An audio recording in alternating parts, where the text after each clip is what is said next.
मेरे कॉलेज में प्लेसमेंट के लिए एक कंपनी आई। बड़ा ही सुहाना दिन था। मैं मस्त सुबह सुबह घर से एकदम तैयार होकर निकला। लेकिन मुझे जरा भी अंदाजा नहीं था कि उस दिन इंटरव्यू की दुनिया की एक दहला देने वाली सच्चाई मेरे सामने आने वाली है। बहुत ही बड़ी कंपनी थी। मैं उस कंपनी का नाम तो नहीं बता सकता, लेकिन उस कंपनी का नाम शुरू होता है डी से। तो हुआ यूं कि उनके डिपार्टमेंट का कोई एचआर का हेड आया। उसने प्रेजेंटेशन दिया, कंपनी के कॉन्ट्रैक्ट के बारे में बताया, ये सब हुआ। उसके बाद शुरू हुआ इंटरव्यू का प्रोसेस। तो उन्होंने प्रोसेस शुरू किया। बोले कि फर्स्ट राउंड जीडी है। हालांकि मुझे अभी तक नहीं समझा कि वो ग्रुप डिस्कशन था या ग्रुप इंटरव्यू था। टोटल 20 से 25 लोग थे जिन्होंने अप्लाई किया था, और बाकी बचे हुए तो कॉन्ट्रैक्ट का नाम सुन के ही भाग गए थे। एक रूम में प्रोसेस चल रहा था। तो एक टाइम पे 8-8 का एक ग्रुप बनाया था, उनको बुलाते थे और एक एक मिनट में ऐसे ग्रुप ऐसा बाहर आते थे। तो मुझे पता चले कि हुआ क्या उनके साथ, इससे पहले मेरे ग्रुप का नंबर आया। तो हम लोग गए अंदर। तो वहाँ पर एचआर का हेड बैठा था और वहाँ पर 8 चेयर्स थी लाइन में। तो हमें बोला कि लाइन से बैठो रोल नंबर के हिसाब से। तो उन्होंने टॉपिक दिया CAA, सिटीजनशिप अमेंडमेंट एक्ट, और बोला कि लाइन से बोलते जाओ। मतलब एक पहला रोल नंबर पहले बोलेगा, फिर लाइन से बोलो। तो पहले बंदे ने शुरू किया, CAA is an act enforced by Indian government, stop. HR ने उसको रोक दिया, बोला नेक्स्ट। तो नेक्स्ट बंदा शुरू हो गया। उसका भी एक सेंटेंस खत्म हो उससे पहले ही एचआर ने रोक दिया। फिर नेक्स्ट, ऐसा एचआर ने किया। तो हम लोग ये सोच में पड़ गए कि उस बंदे ने ऐसा गलत क्या बोला था जो उसको रोक दिया। तो हम में एक था बंदा जो कि इंग्लिश मीडियम वाला बैकग्राउंड था, तो उसका एक्सेंट अच्छा था, उसको जार्गन्स भी बहुत आते थे। तो उसका नंबर आया। उसने भी बोला विथ 2 जार्गन्स, 2 जार्गन ऐड किए उसने, उसको भी रोका। मैं सबसे लास्ट नंबर था, मेरा डब्ल्यू सरनेम में, तो लास्ट में ही आएगा मैं हर बार। तो हुआ फिर हम लोग ने बोला लाइन से, सबको स्टॉप किया, सबको भगा दिया बाहर। तो सारे ग्रुप के साथ ऐसा ही हुआ। तो हम लोग बाहर बैठे थे, रिजल्ट का वेट कर रहे थे। और फिर 15-20 मिनट में रिजल्ट आया। बोले कि किसी को सिलेक्ट नहीं किया, सिर्फ एक बंदे को नेक्स्ट राउंड के लिए सिलेक्ट किया। यार मैं तो एकदम शॉक हो गया। मतलब कौन सी टेक्निक है भाई। 40-40 साल का एक्सपीरियंस है प्रोफेसर का, उन्होंने कभी ये चीज हमको सिखाई नहीं। मतलब ये उनको भी पता है या नहीं पता नहीं, ये कौन सी टेक्निक है जो उन्होंने भी हमें नहीं सिखाई। हमारे टीपीओ ने हमें बताया था कि तुम्हारे पास 30 सेकंड होते हैं किसी भी इंटरव्यूअर को इम्प्रेस करने के लिए। अगर तुम अपने स्टार्टिंग के आंसर के 30 सेकंड में उस इंटरव्यूअर को इम्प्रेस करते हो, तभी तुम्हारा इंटरव्यू आगे जा सकता है, वरना तुम उधर ही रिजेक्ट हो जाते हो। लेकिन सर यहाँ पर हमें 3 सेकंड में उड़ा दिया। नहीं यार, ये टेक्निक तो मुझे सीखनी है। मैं एचआर बनने चाहता हूँ यार, ये मतलब जबरदस्त टेक्निक है। तुम 3 सेकंड में किसी को जज कर सकते हो, इतनी अच्छी टेक्निक कहीं है? मुझे तो ये टेक्निक सीखनी है। तो मैंने क्या किया, मैंने गूगल किया, रिसर्च पेपर पढ़े, बुक्स पढ़े, दोस्त को पूछा। लेकिन एंड में सिर्फ 2 जवाब मिले। पहला जवाब, वो किसी को लेना ही नहीं चाहता था, और ये हो ही नहीं सकता। हमारा कॉलेज मुंबई का टॉप रिप्यूटेड कॉलेज है, और हमारे कॉलेज में आके कोई लेना ही नहीं चाहता, ये हो ही नहीं सकता। तो फर्स्ट वाला जवाब तो इधर ही कैंसिल हो गया। और दूसरा जवाब वो है इंडियन रिक्रूटमेंट इंडस्ट्री का सबसे बड़ा कड़वा सच, इंग्लिश। नहीं नहीं नहीं, इंग्लिश नहीं, प्रोफेशनल इंग्लिश। और पता है उसने नेक्स्ट राउंड के लिए किस बच्चे को सिलेक्ट किया था? वही अंग्रेजी मीडियम 2 जार्गन वाला, जिसने एक लाइन में 2 जार्गन फेंक के मारे थे। नहीं मतलब इतने बड़े कंपनी का एचआर, इतना बड़ा एक्सपीरियंस उसको, और उसे ये लगता है कि अगर किसी को प्रोफेशनल इंग्लिश नहीं आती है तो उसके पास टैलेंट ही नहीं है। मतलब वो कुछ मैनेज ही नहीं कर सकता। मतलब इंग्लिश नहीं आता तो मैनेजमेंट नहीं आती। मतलब तुम इंग्लिश के बेसिस पे मैनेजमेंट को जज कर रहे हो।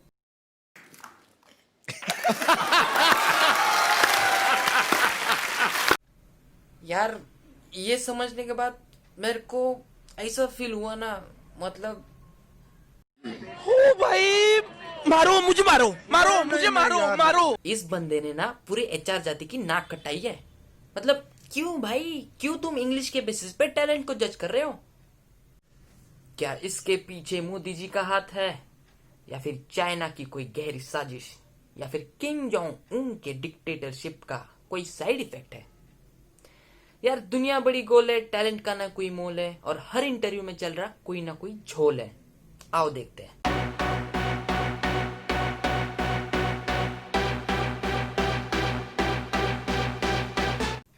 इंटरव्यू ये हमारे लाइफ का बहुत ही इंपॉर्टेंट हिस्सा बन चुका है। सफाई कर्मचारी से लेकर सीईओ तक हर जॉब के लिए इंटरव्यू बहुत ही इंपॉर्टेंट है। मतलब हम इंटरव्यू के बिना अपना करियर और अपना सक्सेस इमेजिन ही नहीं कर सकते। दूर कहीं किसी मिडिल क्लास शहर के मिडिल क्लास फैमिली का मिडिल क्लास बच्चा जब अपनी माँ को कहता है, माँ मुझे डिग्री मिल गई माँ, तब उसकी मिडिल क्लास माँ कहती है, बेटा इंटरव्यू की तैयारी कर वरना बेरोजगारी आ जाएगी। बचपन से हमें सिखाया जाता है कि अगर तुम्हें अच्छी जॉब चाहिए तो तुम्हारे पास अच्छे कॉलेज की अच्छे मार्क्स वाली अच्छी डिग्री होनी चाहिए, और साथ ही साथ इंटरव्यू क्रैक करने का अच्छा स्किल होना चाहिए, मतलब अच्छी इंग्लिश और अच्छी कम्युनिकेशन स्किल। और जो हमें सिखाया जाता है वो हम दिमाग में रखते हैं और बकरियों की तरह भीड़ में भागना शुरू करते हैं। कभी आंख खोल के ये नहीं देखते कि ये दुनिया इतनी भी सीधी नहीं है। तो आज मैं आपको इंटरव्यू की दुनिया की ऐसी कुछ टेढ़ी चीजों के बारे में बताऊंगा जो कि होती तो है लेकिन दिखती बिल्कुल नहीं। तो शुरू करते हैं इंग्लिश से।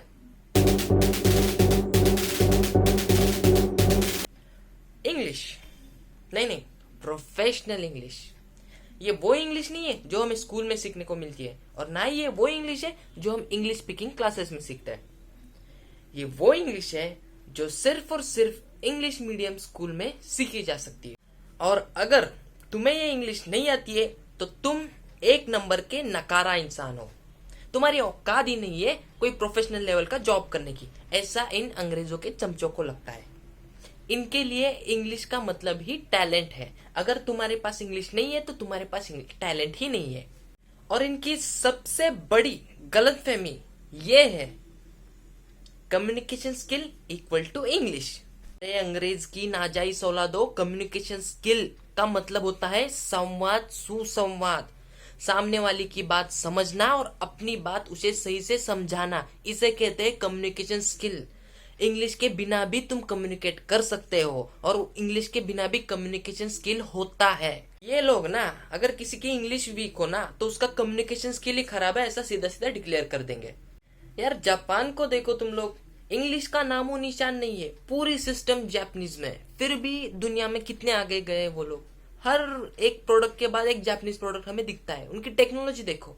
और अगर तुमको लगता है ना कि इंग्लिश अगर नहीं आती है तो इंसान जिंदगी में कुछ नहीं कर सकता, तो जाके मोदी जी का स्पीच सुनो जो उन्होंने यूएस में जाके दिया था।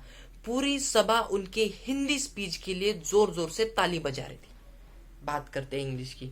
अब आते हैं बायास पे। तो सबसे पहला बायास है रेफरेंस। जब इस तकनीक का इजाद किया गया तब उसके पीछे का मोटिवेशन ये था कि अगर आप किसी कंपनी में काम करते हो और आप देख रहे हो कि कोई कैंडिडेट कंपनी में अप्लाई कर रहा है और आप उस कैंडिडेट को पर्सनली जानते हो और आप ये भी जानते हो कि उस कैंडिडेट में बहुत टैलेंट है और उसका टैलेंट कंपनी के लिए बहुत ही फायदेमंद रहेगा, उस वक्त आप उस कैंडिडेट को रेफर करते हो ताकि उससे कंपनी का फायदा हो। लेकिन भैया जरा देखो आसपास, रेफर तो बहुत हो रहा है लेकिन मोटिवेशन अपना दोस्त, दोस्त का दोस्त, दोस्त के दोस्त का दोस्त, चाचा के बेटे के दोस्त के मम्मी के कजिन के बेटे का दोस्त। मतलब यार जिधर भी कोई भी अपना दूर का पहचान वाला भी अगर कोई अप्लाई कर रहा हो ना तो उसको रेफरेंस देना इन लोग का राष्ट्रीय कर्तव्य हो गया है। ये रेफर इसलिए नहीं करते क्योंकि इससे कंपनी का फायदा हो, और इसलिए भी नहीं करते क्योंकि उस कैंडिडेट का फायदा हो। ये रेफर सिर्फ इसलिए करते हैं ताकि इससे इनका रौब बढ़ता है, पहचान वालों में इज्जत बढ़ती है, गर्व से छाती चौड़ी हो जाती है, और अगर उसको जॉब लग जाए ना एकदम ऐसा छाती फुला के कहेंगे मैंने रेफर किया इसके लिए लग गई। मैं जवाब देता हूँ, मेरे मुंह से। अरे बस। और जितने जोश से रेफरेंस देते हो ना सबको, अगर उतने ही जोश से देश के लिए कुछ अच्छा काम करते ना, तो आज अपना देश कहाँ का कहाँ पहुंच गया होता। अपने को मोदी जी का इंतजार नहीं करना पड़ता। फिर आता है नेपोटिज्म।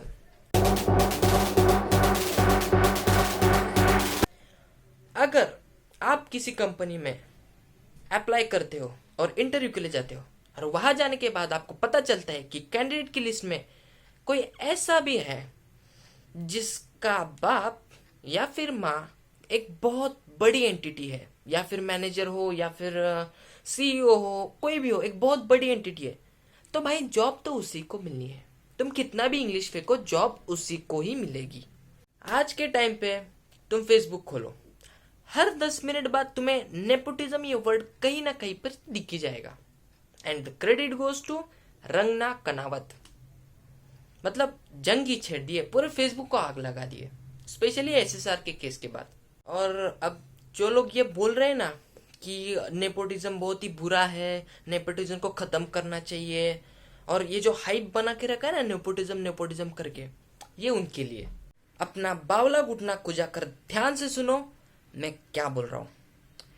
कोई भी आदमी या औरत अपने पावर का, अपने सक्सेस का और अपने नाम का इस्तेमाल करके अपना बेटा बेटी या फिर वो इंसान जिसे वो बहुत प्यार करता है उसके जिंदगी में अच्छे दिन लाने की कोशिश करता है, तब उसे नेपोटिज्म कहा जाता है। और ये अभी नहीं आया है, ये बहुत पहले से है, ये सदियों से है अपने साथ।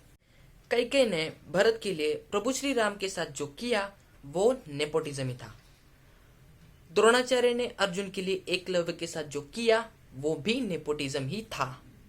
मामा शकुनी ने दुर्योधन के लिए पांडवों के साथ जो भी किया वो नेपोटिज्म ही था। अरे पूरी रामायण और महाभारत नेपोटिज्म की वजह से तो हुई है। जिधर प्रभु श्री राम नेपोटिज्म से नहीं बच सके, उधर तुम और मैं क्या चीज हो बे। मैं व्हाइट कपड़े पहनूंगी, नोटबुक में नोट्स लिखूंगी, फिर कैमरे के सामने चेयर पे बैठ के वीडियो बनाऊंगी, फिर वही वीडियो फेसबुक पे डाल के नेपोटिज्म पे अटैक करूंगी। इससे नेपोटिज्म खत्म नहीं होता मैडम। नेपोटिज्म कभी खत्म हो ही नहीं सकता। वो पहले भी था, आज भी है और अंत तक रहेगा, क्योंकि वो नेचुरल है। कोई भी इंसान अपनी पावर का इस्तेमाल अपने लोगों के लिए करेगा ही। तुम कितना भी झकमरा के अपने कंपनी को 7वें आसमान पे पहुंचाओ, लेकिन कंपनी का मालिक अपने बेटे को ही अगला मालिक बनाएगा। हाँ, मैं ऐसा नहीं कह रहा कि सारी कंपनीज में नेपोटिज्म होता है। कुछ कुछ कंपनीज ऐसी भी है जहाँ पर सिर्फ टैलेंट को वैल्यू दिया जाता है, लेकिन ऐसी कंपनीज की तादाद बहुत कम है। अगर तुम लाइफ में सक्सेसफुल होना चाहते हो तो अपने काम पे फोकस करो, अपने करियर पे फोकस करो। ये नेपोटिज्म मिटाने के चक्कर में लग जाओगे तो लाइफ में कभी आगे नहीं जा पाओगे। और इतना टैलेंटेड बनो कि नेपोटिज्म के होते हुए भी आप सबसे ऊपर होंगे। जैसे Steve jobs, Dhirubhai Ambani and Sushant Singh Rajput, विद्युत जामवाल, बहुत सारे एग्जाम्पल है जिनके पास रियल टैलेंट था। उन्होंने सिर्फ अपने काम पे फोकस किया, ज्यादा इधर उधर नहीं किया, नेपोटिज्म के खिलाफ तो कुछ नहीं किया। ट्रस्ट मी, जितनी एनर्जी तुम ये नेपोटिज्म के खिलाफ लगा रहे हो, अगर उतनी एनर्जी अपने काम पे और अपने करियर पे लगाओ तो माइंड में आप इतना आगे जाओगे कि नेपोटिज्म क्या, किसी का बाप नहीं रोक सकता आपको सक्सेसफुल होने से। करप्शन।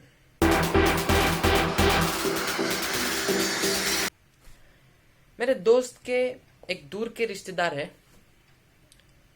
जिन्होंने एक प्रोफेसर की जॉब के लिए अप्लाई किया था। तो उस जॉब में सैलरी होगी कुछ 60-70 के पर मंथ। तो उन्होंने अप्लाई किया और उनको जॉब मिल गई। लेकिन कुछ महीनों बाद हमारे गुप्त सूत्रों से पता चला कि उनको वो जॉब कैसे मिली। उन्होंने कुल मिला के 16 लाख भरे उस जॉब के लिए। मतलब आप सोचो, इतनी बड़ी पोस्ट, अगर ना बोलो तो भी मिनिमम 5,000 तो एप्लीकेशंस आए ही होंगे। उसमें से 50 एप्लीकेंट तो ऐसे होंगे जो डिजर्विंग होंगे, और उसमें से भी 1, 2 या फिर 3 एप्लीकेंट्स ऐसे होंगे जो एक्चुअली पैशनेट होंगे उस सब्जेक्ट में। लेकिन जॉब मिली किसको? जो टैलेंटेड है उसे मिली, जो डिजर्विंग है उसे मिली। तो किसे मिली? जिसने करप्शन किया। मतलब वो लोग जिन्होंने मेहनत की है, जो पैशनेट है और जिन्होंने अपना टैलेंट पाया है मेहनत करके, वो लोग तो फिर वो हो गए जो चू से शुरू होके यहाँ पे खत्म होता है। और चाहिए क्या है एक अच्छी जॉब पाने के लिए? थोड़ी सी पहचान, बहुत सारे पैसे और जॉब तुम्हारी, पूरी लाइफ सेट। मतलब बचपन से हमें सिखाया जाता है कि पढ़ाई करो, अच्छे मार्क्स पाओ, तब जाके तुम्हारी लाइफ सेट होगी, तब जाके अच्छी जॉब मिलेगी। मतलब कितना झूठ सिखाते हैं लोग। और ये सब ना उन करप्ट लोगों की वजह से होता है जो ऑलरेडी खुद करप्शन करके सिस्टम के अंदर घुसे हुए हैं। तो करप्शन करके लोग अंदर घुसते हैं और फिर करप्ट करके और लोगों को अंदर ले लेते हैं। सच में यार बहुत बुरा लगता है। मतलब इसकी वजह से टैलेंटेड लोगों के साथ अन्याय तो होता ही है, और साथ में ऐसे लोग सिस्टम में घुस जाते हैं जिसकी वजह से सिस्टम बेकार हो जाता है, ठीक से काम नहीं करता, क्योंकि इन लोगों को कुछ काम आता ही नहीं है, टैलेंट होता ही नहीं, तो सिस्टम ठीक से चलेगा कैसे? लेकिन ठीक है यार, मतलब जिधर अंधेरा है वहां पर उजाला भी तो होता है। मतलब ऐसी बहुत सारी जगह भी है जहाँ पर करप्शन नहीं होता है।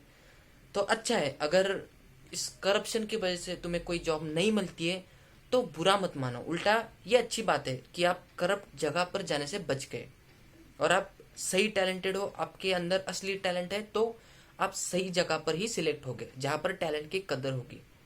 और सच में माइंड में करप्ट लोगों के साथ काम करना तो उससे भी बुरा है। फिर आते हैं स्कैमर्स। इनकी क्या ही बात करूं मैं, मतलब इनके बारे में बात करना बेकार है। आपने वो चुटकुला तो सुना ही होगा, माइक्रोसॉफ्ट की कंपनी में एक कैंडिडेट आता है इंटरव्यू के लिए, तो वो कैंडिडेट को पूछते हैं कि तुम्हारे अंदर ऐसा क्या है जो हम तुम्हें हायर करें। तो वो कैंडिडेट कहता है कि मैंने आपके सिस्टम में हैक करके अपने आप को इंटरव्यू के लिए इनवाइट किया। ये लेवल होता है स्कैमर्स का।